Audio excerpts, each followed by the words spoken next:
Hi and welcome. If it's your first time here, my name is Sadia. I'm a registered dietitian and nutritionist, and you are on the Pickup Lines channel. Today's topic is going to be binge eating, and I know that this is a very emotional topic for a lot of people, or maybe even an uncomfortable one. For some people, it's a daily challenge, while for others, it might be because of a momentary lapse in emotional distress. In either case, I'm going to share with you 5 ways that you can overcome binge eating. So let's get started. The first tip is a very important one, and that is to watch your words. They're extremely powerful. How are you identifying yourself?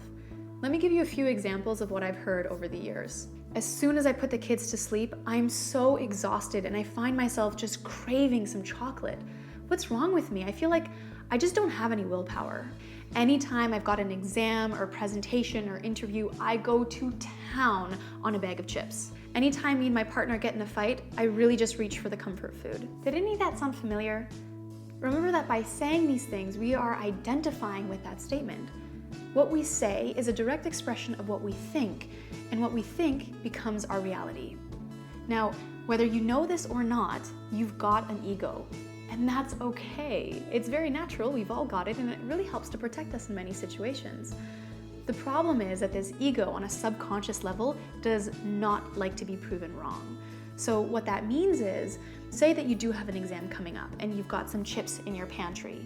Even if you didn't want the chips, you're going to have it because you've already identified yourself as saying, I am somebody who goes to town on a bag of chips anytime I've got an exam. So the solution for this is twofold. I've got 2 solutions. The first one being to start using past tense instead of present tense. So start to say, I used to be somebody who'd go to town on a bag of chips whenever I had an exam, instead of I am somebody. So you might have heard that expression, fake it till you make it. Well, I didn't come up with this expression for no reason. Now, you're not going to see benefits right away by using this practice. You're going to need to consistently start to use the past tense over a long period of time, but I guarantee that if you continue with this, you will start to see benefits in the long term because you're no longer identifying that as being something you do, but rather something that you used to do. Now, the second solution is to start to visualize what the ideal you would do in that particular situation. And the most important thing here is to remember that the ideal you is consistent in their behavior day after day. So we're not talking extremes. If you're gonna say the ideal me is never gonna eat chips ever again, is that realistic? And is it something you can consistently keep up? If not, then maybe it might be more consistent to say, the ideal me would have a handful of chips sometimes, but not all the time. And now if you're thinking, or you're gonna be that person that says, Sadie, I know myself. If I have just a handful of chips, I can't stop at just that. I finish the whole bag. I would say refer to tip number 1, which is to say, I used to be somebody who would finish the whole bag. Now this one's the hardest point. I know because I've definitely been there.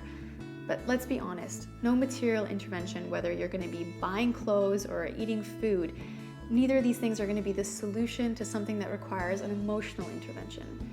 If you eat when you're down, you're going to find very quickly that there is no amount of food that can help to fill the void caused by an emotional state. Now, does this mean that you shouldn't eat when you're down? No, absolutely not. Please eat, especially because sometimes we're sad for days or for weeks for whatever reason.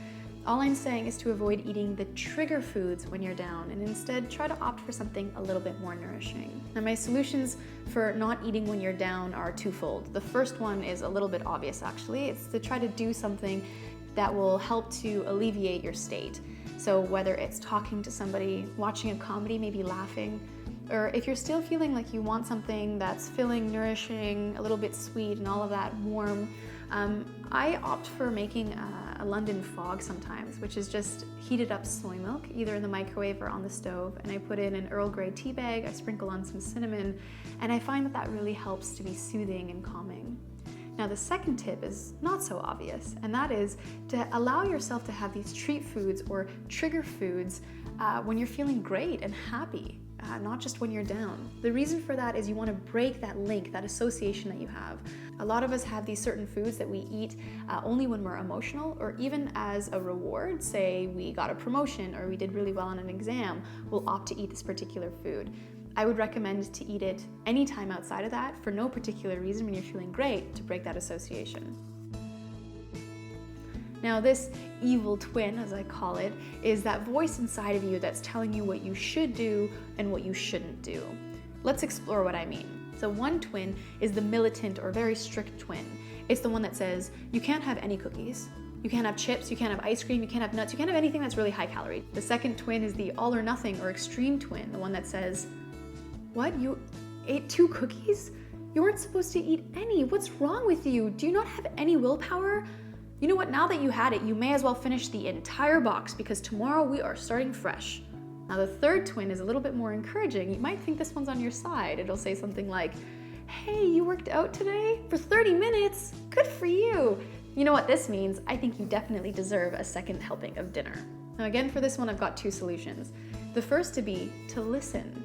Actually listen to these voices, these dialogues going on in your head and identify, is this me talking or is this something outside of me? And I really want you to identify as this twin being something that is outside of you. It's not truly you yourself. Now the second tip being, if you have identified it not really being you, it's this other thing saying, hey, you should do this, you shouldn't do this, then start to use the word nourish. And by doing that, you push away this twin and you start to actually tune into your inner self and listen to what you really want.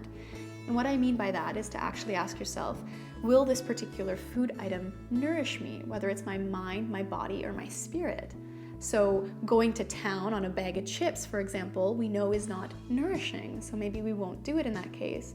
But equally, depriving ourselves of having some, if we really want to and we feel it would nourish our soul and our spirit, is not healthy either. So use that word nourish and tune into your inner voice. Or the word should. I think we use this word all the time. You should do this, you shouldn't do this, I should do this, I shouldn't do this. Don't should on yourself. I mean, think about any 2-year-old kid. If you tell them to do something or not to do something, what are they gonna do?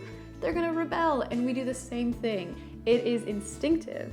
Just remember that when you use the word should, it's very likely gonna have the opposite effect to what you were intending. So what's the solution? To say could instead. And by doing that, we're making it less of a demand and we're giving ourselves more options. By doing that, you can also throw in the word nourish. So for example, you might say, instead of I should not have any cookies, it can become I could have a cookie. Which one feels like it would be more nourishing to me? And by doing that, we will actually be able to assess, do I actually want that cookie? If you say you shouldn't have the cookie, you're likely gonna rebel and have it and have way more and binge. Whereas if you said, I could have the cookie, you might actually find you don't really want it. You can save it for another time. Or if the answer is, I do want it, then certainly have it and savor it, knowing that you actually tuned into yourself and listened to what you really wanted. Now, when I say talk to someone, I mean genuinely talk to somebody. We've all heard about that person that says, oh, I ate so much last night and I felt so gross, I just overdid it. That's not what I mean. I mean to truly invest your time in sitting down and speaking with somebody particularly that you trust and that you can trust to be your support person going forward. And when you talk to them, of course, talk to them about your emotions and your feelings, but go beyond that. Talk to them too about what you feel the triggers are and what might have worked for you in the past. The act of just talking it through might help you gain a lot of insight and clarity and might help to offer you some solutions. All right, so those are my 5 ways to overcome binge eating today with 8 solutions in total. I hope that you found this video helpful. If you did, please give me a thumbs up for support, or actually I'd be very interested too to know in the comment section just down below which one of these tips you may have not heard before or which ones you find helpful, or even if you've got any useful tips of your own, I would love to read them. And subscribe as well, by the way, if you haven't already, so that you don't miss out on any future videos coming your way. All right, thanks for watching, and I will see you in the comment section down below.